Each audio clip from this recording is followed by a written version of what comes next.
вебсайтад бүртгүүлэх заавар. Вебсайтын дээд талын меню дээрээс нэвтрэх товчийг дарна. Зөвхөн Mobicom-ийн хэрэглэгч вебсайтад нэвтрэн үйлчилгээ авах боломжтой.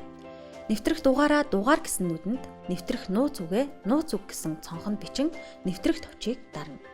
Шинээр бүртгүүлэх бол бүртгүүлэх гэсэн товчийг даран бүртгүүлэх дугаараа оруулан бүртгүүлэх товчийг дарна. Амжилттай бүртгэгдлээ гэсэн мэдээлэл дэлгэцэн дээр гарах ба таны бүртгүүлж буй дугаарт нууц үг мессежээр ирэх ба буцах товчийг дарж дугаар болон нууц үгээ оруулан нэвтрэх товчийг дарна.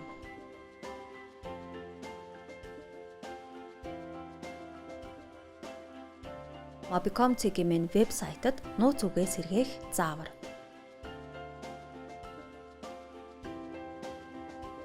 Хэрвээ та бүртгүүлэхээр дугаараа оруулахад та бүртгэлтэй байна гэж гарч ирж байгаа бол буцах товч дарж нууц үгээ мартсан гэсэн товчийг дарна. Дугаараа оруулан сэргээх товчийг дарна. Танд мессежээр шинэ нууц үг ирэх ба буцах товчийг дарна. Дугаар болон шинэ нууц үгээ оруулан нэвтрэн орно.